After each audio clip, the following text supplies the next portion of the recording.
several years, children have continued to suffer different forms of abuses ranging from neglect, sexual abuse, lack of basic needs, child labor, or even domestic violence.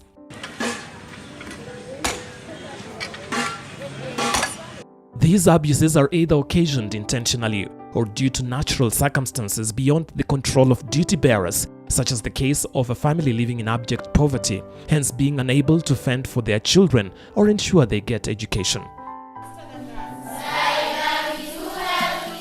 It is in times like this that Kenya Alliance for Advancement of Children steps in to bridge the gap by ensuring the rights and responsibilities of children and youth in Kenya are promoted and realized through education. As an organization, being a child rights organization, we work with children, we value empowerment, we do a lot of work for children.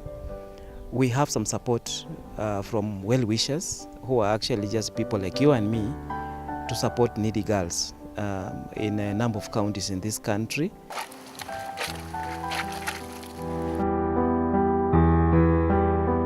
The Kenya Alliance for Advancement of Children is a national umbrella body for NGOs cooperation and exchange of information on children's rights in Kenya, with a membership of over 180 children agencies in Kenya.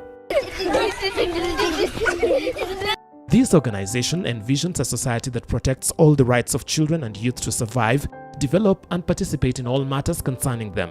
We know there are so many needy children who are around, but we also know as a country that we can get all these children to school. We have got so many grants for children in this country, by government and by private groups, that if all the money went to the children, actually all children will be in school without going home.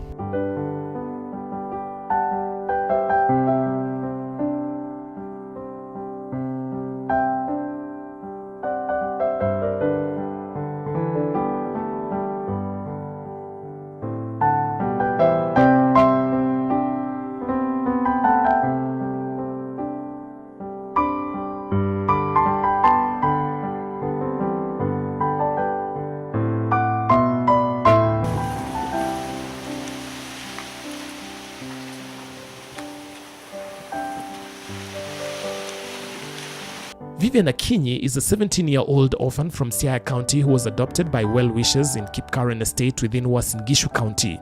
Mimi penye nimesimama hapa nimekuwa orphan na wazazi wangu waliniacha kama nikiwa mdogo, lakini mzazi mwenye nimeishi na yeye ni mwenye alikuwa tu ananisaidia kwa saizi na bado namuombea tu.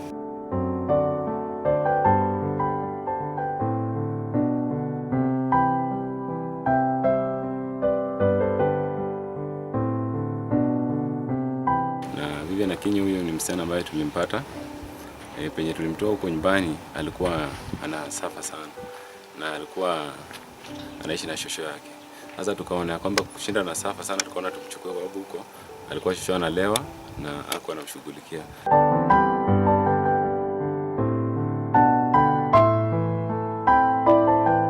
Although the family has been supporting Vivian with the provision of basic needs amidst difficulties, tough economic times have hindered their ability to continue doing so. The family has other members suffering from the condition that is yet to be diagnosed due to lack of funds that will enable them seek for health care. Hapa hivi pia niko na dada zangu wengine wawili, tumekuwa na wao tangu utotoni, lakini wamekuwa na shida, hata wamekuwa na ugonjwa ambayo tumejaribu kila mahali na ni kama itibiki. Wako tu hata sasa amedhoofika. Sasa mambo kama hiyo imekuwa ni changamoto sana katika hii familia.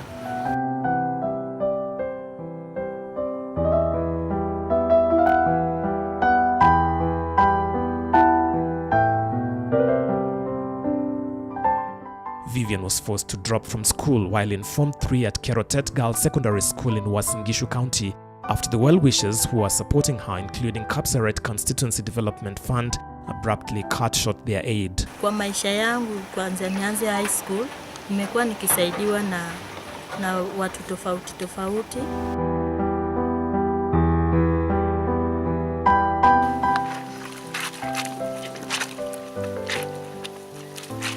Lillian was my student in primary school.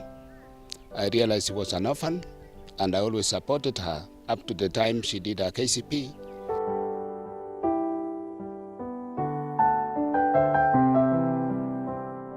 The girl stayed home for several months with her hopes of becoming a soil engineer almost fading away. Nilisoma ya mwisho second term, then third term nikifungua shule last year, principal akanirudisha. Sasa kuanzia hiyo wakati mpaka wa leo bado sijafungua shule. As a school, we were able to give a sponsorship of 30,000 from the kitty of needy girls, but that was not enough because the balances were so high. So just like other girls, she was sent home for fees and she was not able to come back. Even with the challenges of fees, she would be able to go home and come back to catch up with the rest. And being given an opportunity to study without interruption, I'm sure as a teacher, she can be able to perform and even attain a grade of B or above that.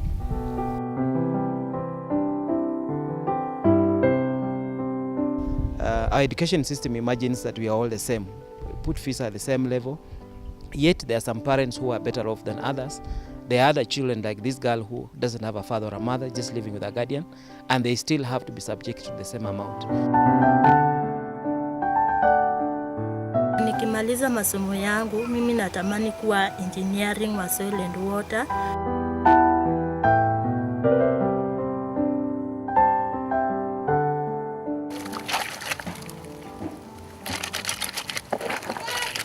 But after her story featured on several media houses, her dream was rekindled, courtesy of Kenya Alliance for Advancement of Children KAACR, in partnership with United Church of Canada, came to the aid of Vivian. Out of the population of 38 million, 19.6% are children. And right now, if we have a population of 42 million, we are talking about 22 million being actually people below under 18 years, who, if we don't focus on, our economy, no matter how much we do, will not be able to achieve a lot.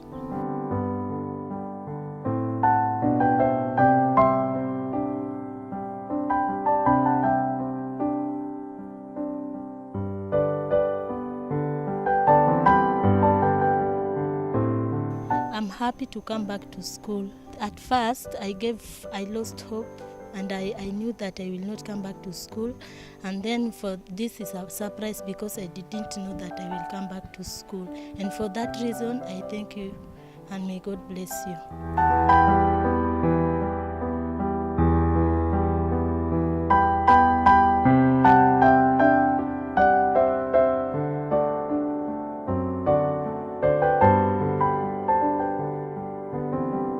I want to thank the Kenya Alliance and the staff, the director, Mr. KAACR, and the staff who are here for noting down this particular case of Vivian Akinyi and supporting her in terms of payment of fees of 53,554.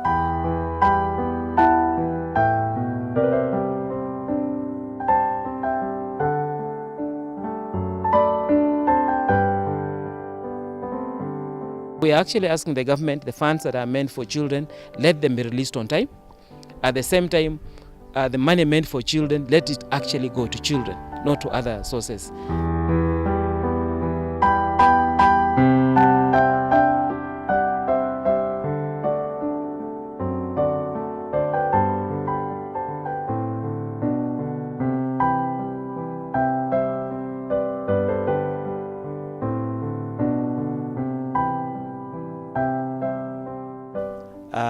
We know our aim as an organization to make sure every child goes to school and gets the correct start in school.